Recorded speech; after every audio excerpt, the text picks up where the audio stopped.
नमस्कार प्रणाम। हम खेसारी लाल यादव सबके गोड़ छू के गोड़ लगतनी। अपना देश में अजीब सिस्टम हो गई आज के डेट में, चाहे वो महाराष्ट्र होके, बिहार होके, यूपी होके, चाहे कोनो राज्य होके, मंदिर के गेट ना खोली लेकिन रैली टाइम से निकल जाता। बताई ब्यास लोग के प्रोग्राम के परमिशन नहीं खे, लेकिन ये लोग के हल्का कहा जाला बाबू नॉमिनेशन टाइम से हो जाता।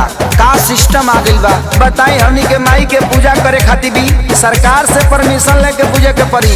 अब बताई कि खिसियाई कि ना खिसियाई करे ब्यास देवी की तो पंडाल ने खस लागे दे तो खिसियाई ना होई है कन्फ्यूज माई देखी के इंदरा संग मतिया बमराइल जे बैठल प्रशासन। दबी मैया जिंदाबाद जिंदाबाद जिंदाबाद होई है कन्फ्यूज माई देखी के इंदरा संग मतिया बमराइल जे बैठल प्रशासन।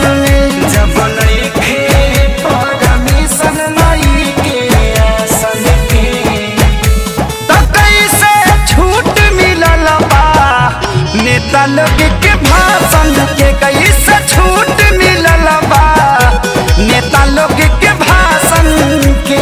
दबी मैया जिंदाबाद जिंदाबाद जिंदाबाद अरे भैया जिंदाबाद जिंदाबाद जिंदाबाद। अड़हुल फुलवा कहाँ चढ़ेगा लाल चुनरी कहाँ चढ़ेगा।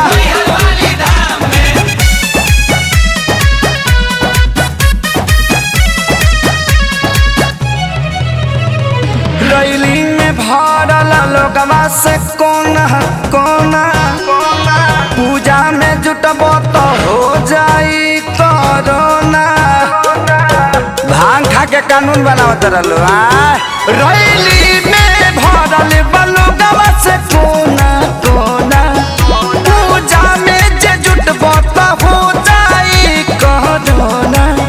परिभाषा होवे है तो सुशासन के, तो कैसे छूट मिलल बा नेता लोग के भाषण के, कैसे छूट मिलल बा नेता लोग के भाषण के।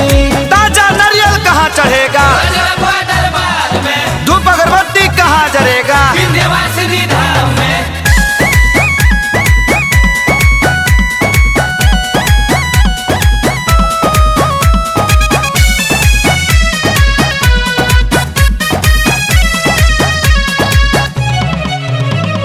सोनू विकास बाना से पलो गवाला गल, यादव राज कुंदन सरकार भइल बा पागल।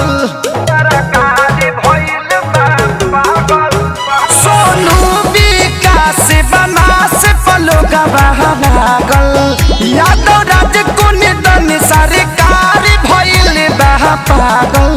भइल दुनिया बाके सारी